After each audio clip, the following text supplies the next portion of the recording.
باتیں آپ کو سنانے کے لیے میں چاہتی ہوں تکلیف میں پھیل میں اس کی وجہ سے فطرت اتنی بات آنے لگی ہے۔ ایک بات تو یہ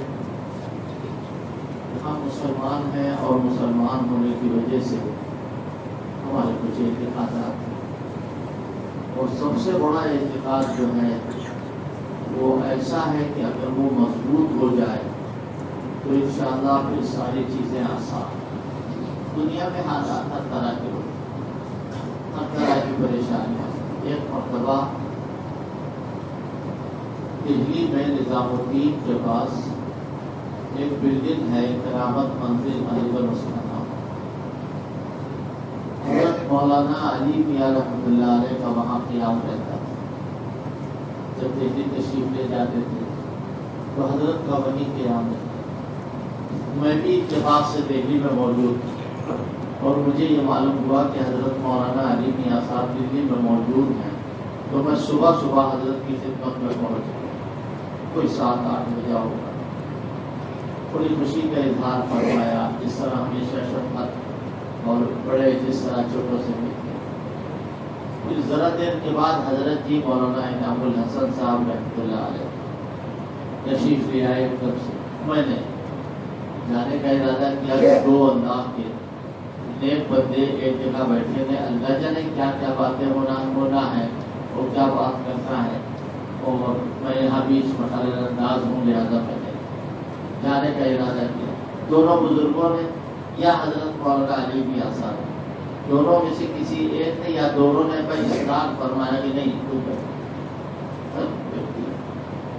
اب حضرت میں اور ان میں جو باتیں ہوئی وہ تو بہت لمبی چوڑی ہیں، ان میں سے کسی بات جب 10-11 بج گئے بات ہوتے ہوتے، یہ میں اپنے اندازے سے کہہ رہا ہوں، ہو سکتا ہے آدھا گھنٹہ بھر پہلے یہ بات کرو۔ جب 10-11 بج گئے، یہ اس کے آس پاس کا وقت ہوا، تو حضرت مولانا انعام صاحب نے مولانا علی میاں صاحب کے پاس اس کی طرف دیکھا اور دیکھ کے کہا کہ آپ کیوں گھبرا رہے ہیں؟ آپ کیوں گھبرا رہے ہیں؟ دشمن قویس نگہباں قوی درست، جس انداز سے وہ بولتے تھے، تو یہی بات انہوں نے، تو مولانا علی میاں صاحب اور وہ دونوں آپ دیدہ ہو گئے، آنکھوں سے آنسو بہنے لگے۔ یہ واقعہ میں نے بہت کاٹ چھاٹ کر کے جتنا ضروری ہے وہ بیان کیا۔ اب آئیے، ہمارے اوپر جو مصائب آتے ہیں، جو پریشانیاں آتی ہیں، ان میں ہم تدبیر کو اختیار کرتے ہیں، کوئی حرج نہیں، بہت اچھی بات ہے تدبیر کا اختیار کرنا، لیکن تدبیر اصلی ہے کیا؟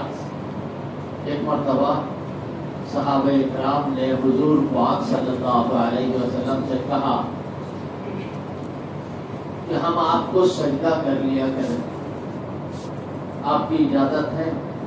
ہمارے محبت کے وہ جو کہا جاتا ہے نا سجدہ تعظیمی، وہی سجدہ ہم آپ کو کر لیا کریں۔ حضور نے کوئی جواب نہیں۔ قرآن کی آیت نازل ہوئی، ما کان لبشر ان یؤتیہ اللہ الکتاب والحکم والنبوۃ ثم یقول للناس کونوا عبادا لی من دون اللہ ولکن کونوا ربانیین۔ کسی نبی کے لیے جسے اللہ نے کتاب دی ہو، جسے اللہ نے حکمت عطا فرمائی ہو، یہ ممکن ہی نہیں ہے کہ وہ یہ کہے کہ اللہ کے علاوہ مجھے سجدہ کرو۔ وہ یوں کہے گا، اے لوگوں ربانی ہو جاؤ، اللہ والے ہو جاؤ۔ یہ ربانی ہونے کا کیا مطلب ہے؟ اللہ کا کھمبا پکڑ لو، اللہ، آپ بغیر کسی تشبیہ کے کہہ رہا ہوں، اللہ کا دامن پکڑ لو۔ جو آج کل کہا جاتا ہے نا، کوئی دامن پکڑتا تھوڑے، ہم تو آپ کا دامن پکڑ، دامن نہیں، اللہ سے لو لگا لو۔ جب اللہ سے لو لگا لو گے، اللہ تمہارا ہو جائے گا، تو کوئی پہاڑ ہو، کوئی بڑا سے بڑا آسمان ہو، بڑی سے بڑی زمین ہو، بڑے سے بڑا سمندر ہو، کوئی تمہارا کچھ نہیں بگاڑ سکتا۔ لیکن بس مسئلہ یہ کبھی کر رات میں یہ آ رہا ہے، وہ آ رہا ہے، یہ پول آ رہا ہے، وہ پول آ رہا ہے، اور یہ خبر آ رہی ہے، وہ خبر آ رہی ہے۔ نہیں، اگر ہم اللہ کی طرف رجوع ہوں، میں تو آج فون کروں اپنے اکابر کے پاس جو پڑھے ہیں سب کے پاس، اور میں کہوں گا کہ آپ حضرات اپنے تمام متعلقین سے کہیے، اور میں آپ لوگوں سے کہتا ہوں، اللہ کے بندو اللہ سے مانگو، اللہ سے مانگو، اللہ والے ہو۔ اور یہ دیکھو کون کون سا نقش ہمارے اندر ہے جو ہمارے سامنے آ رہا ہے۔ ایک مرتبہ مشہور واقعہ، صاحب اکرام ایک دن لڑے ہاتھ ہے، دوسرے دن لڑے ہاتھ کا لفظ نہیں کہنا چاہیے، پتہ نہیں، دوسرے دن تیسرے دن انہوں نے اپنا فوراً جائزہ لیا، اپنا محاسبہ کیا کہ ہم سے کوئی کمی تو ہو رہی ہے نہ بھائی، ہاں کمی ہو رہی۔ یہاں ہم لوگوں میں سے کسی کے پاس مسواک نہیں، سب نے کہا بات صحیح، مسواک ایک ایسی سنت ہے کہ بغیر مسواک کے بھی وضو ہو جائے، جیسے بغیر کلی کے وضو ہو جائے، جیسے بغیر ناک میں پانی ڈالے فرائض میں سے تھوڑے کلی، یہ تو سنت ہے، مسواک بھی سنت ہے۔ اب کیا ہو، اس کا یہ مطلب نہیں کہ مسواک نہ کرے، مسواک ہماری پہچان ہے، ہمارا شعار ہے۔ حضور پاک صلی اللہ علیہ وسلم کے مبارک منہ میں آخری چیز جو گئی ہے وہ مسواک نہیں ہے دنیا۔ حضرت عائشہ نے اپنے منہ سے ترک کیا، اور اس میں حضرت عائشہ کی کتنی بڑی فضیلت ہے کہ ان کے منہ سے نکل کے مسواک حضور کے منہ میں۔ تو میں یہ عرض کر رہا تھا کہ مسواک نہیں کرے، انہوں نے کہا تلاش کرو، کوئی درخت مل گیا، صحابہ کرام نے اس سے لکڑیاں توڑ لی ساری، اور سب لوگ مسواک کرنے لگے۔ دشمنوں نے دیکھا کہ ارے یہ تو دانت صاف کر رہا ہے، کہیں اپنی دانتوں سے نہ چبا جائے، بھاگو یہاں سے، سب بھاگ گئے۔ تو آج ہمارا حال یہ ہے کہ اسباب اسباب اسباب، ارے سب سے بڑا سبب یہ ہے کہ اللہ سے لو لگا، اللہ کے ہاتھ میں سب کچھ ہے، اللہ کے ہاتھ میں سارا ہے۔ کہیں ایسا تو نہیں ہے کہ ہماری کسی خرابی کی وجہ سے یہ بات آ رہی، میں کسی کو کچھ کہنے کا حق نہیں رکھتا، لیکن بہرحال جو قرآن میں لکھا، جو حدیث میں لکھا، اس کے ہم بھی پابند ہیں، آپ بھی پابند ہیں۔ تو اللہ سے لو لگانا چاہیے، اللہ تبارک و تعالیٰ جو کرے گا وہ صحیح ہوگا، اور اسی میں ہمارے لیے فلاح ہوگی۔ سب سے پہلے دعا کا طریقہ، سب سے پہلے اللہ کی حمد، یعنی الحمدللہ رب العالمین، سب کو یاد، اور اس کے بعد میں استغفار۔ کیسے استغفار؟ استغفر اللہ، اے اللہ ہمارے گناہوں کو معاف، اے اللہ ہماری برائیوں کو دور فرما دے، اے اللہ پوری دنیا میں جو کچھ ہو رہا ہے ہماری برائیوں کی وجہ سے وہ ہمارے خلاف نہ ہو، ہماری برائیاں دور کر دے، اے اللہ ہمیں توفیق دے کہ ہم تیرے کہنے پر پوری طرح عمل کریں۔ اتنا کہہ لیا، اے اللہ حضرت نبی کریم صلی اللہ علیہ وسلم پر اپنی بے شمار رحمتیں نازل فرما، آپ کی آل، آپ کے اصحاب پر اپنی رحمتیں نازل فرما۔ اور اے اللہ ہم آج کل کن حالات میں ہیں آپ خوب جانتے ہیں، اور ہمارے یہ حالات بدل دے، ہم کو پریشانیوں سے نجات سے بچا دے۔ اگر آج ہم یوم دعا شروع کر دیں کہ آج دن بھر مسجدوں میں یوم دعا ہے، سب جگہ اعلان کر دیں، وہ یہ بھی ریاکاری، یاد رکھیے یہ بھی ریاکاری، پھر اس کے بھی ویڈیو بنے۔ جب عورتوں کے نماز پڑھنے میں ویڈیو آ رہے ہیں اور دعا کر رہے ہیں، اگر مولوی لوگ کہیں جا کر کے تو دعا جو کر رہے ہیں اور جو رو رہے ہیں اس کا بھی ویڈیو بن رہا ہے۔ توبہ توبہ توبہ، یہ اکیلے اور راز کی بات ہے، آپ کو کیا حق ہے؟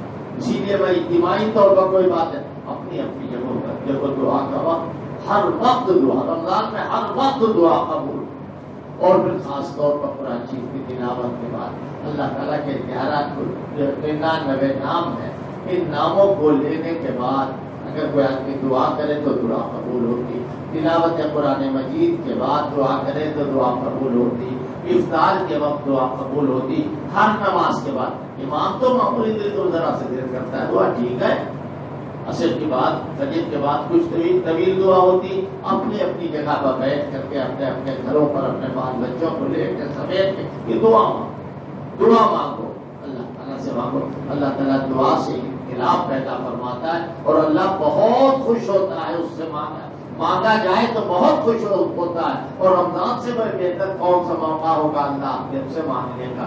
سبحان اللہ و بحمدہ، سبحانک اللہم و بحمدک، نشہد ان لا الہ الا انت، نستغفرک و نتوب الیک۔ اللہم صل وسلم وبارک علی عبدک و رسولک محمد صلی اللہ علیہ وسلم وعلی آلہ واصحابہ وازواجہ وذریاتہ وسلم۔